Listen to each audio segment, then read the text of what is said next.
Welcome to Turntable Golf. It's a system I've designed to help golfers learn two specific strokes that allow them to play all the shots they need to score well in this great game.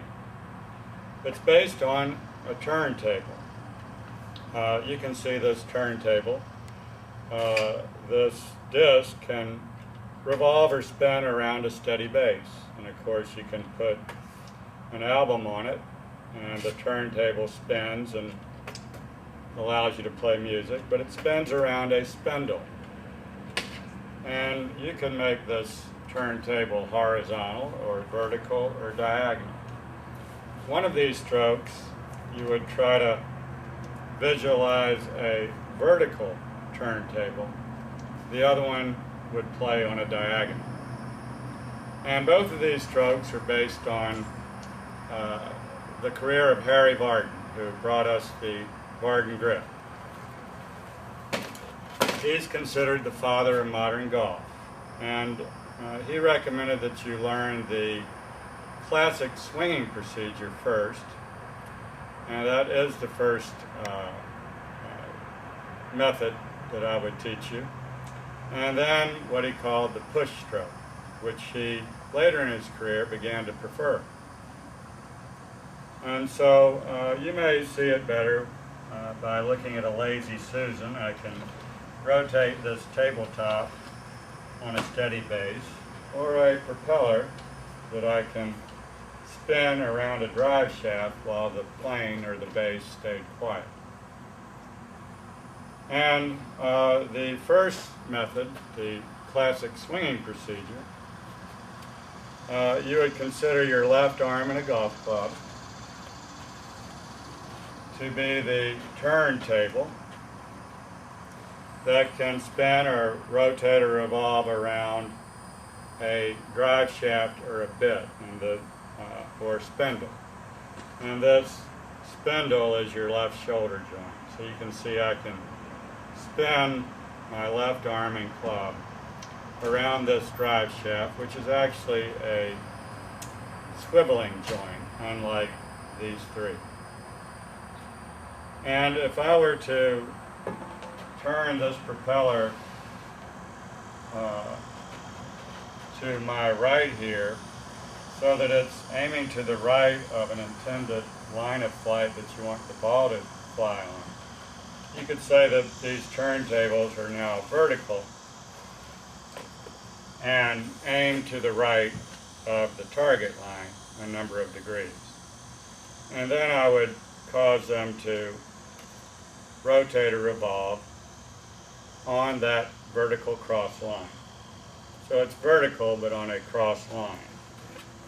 And you want to be able to spin or rotate these turntables without any friction. They're very easy to cause to move around the steady base.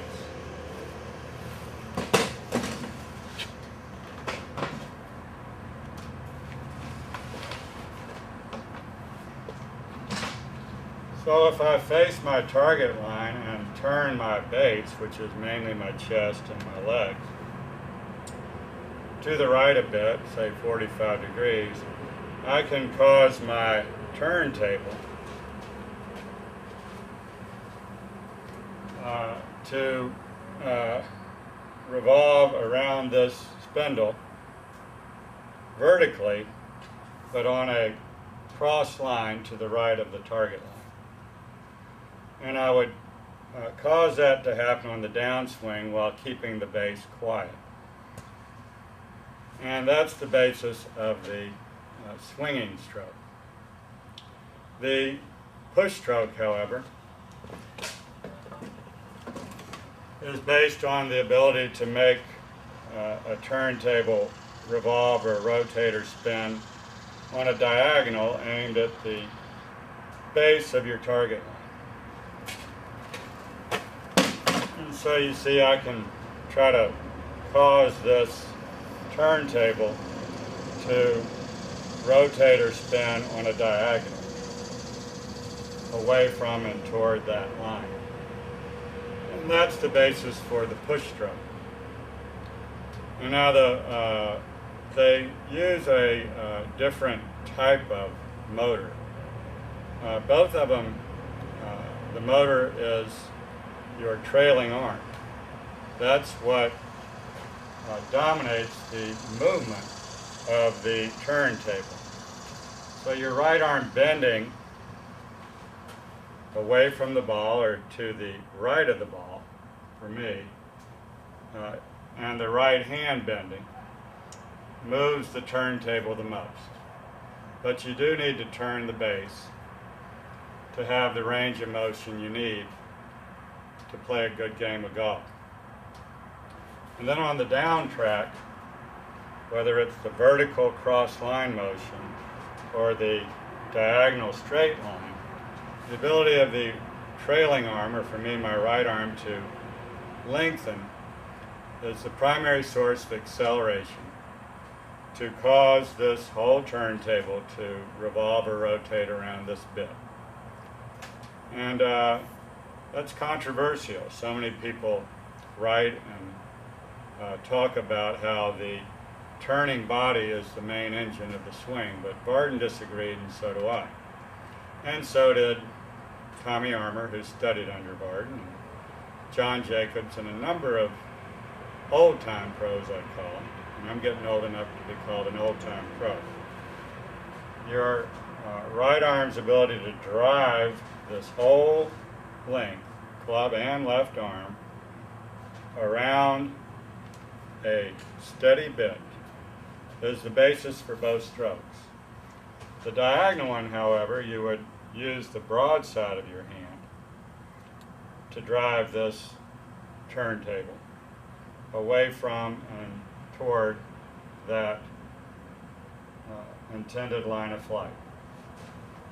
And that's a pushing motion. It's how you push water or push a sliding glass door or push anything. You push.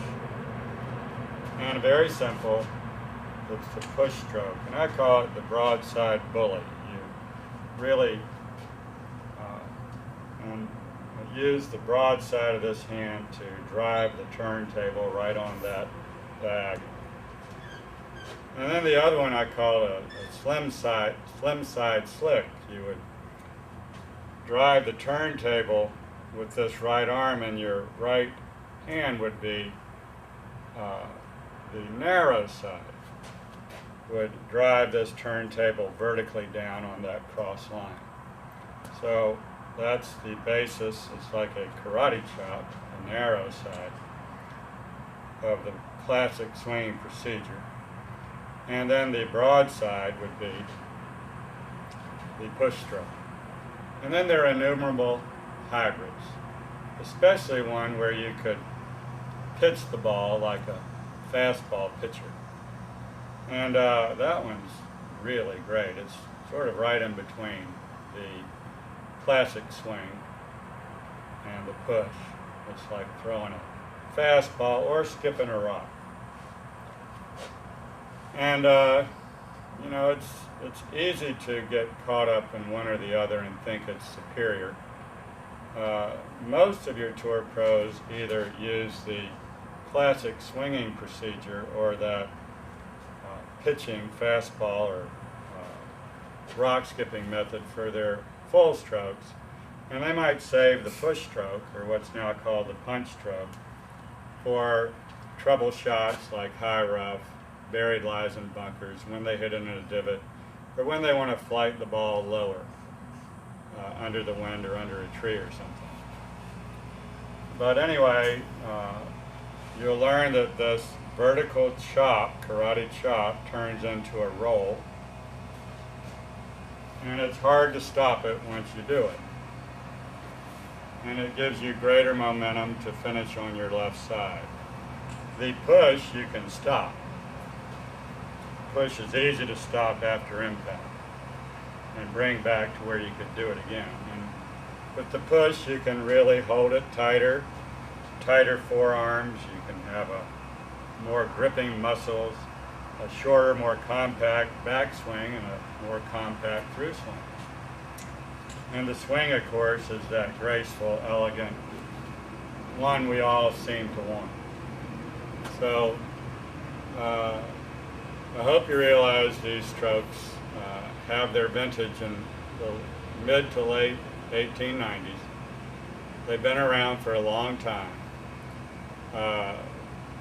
Not many people are pure, what are called swingers or hitters, but most people favor one style. And I'd urge you to try both of them, starting with the swinging procedure. And learn to play golf well for a long time. Both of them are easy to do physically and very safe. You shouldn't fear injury at all. Thank you.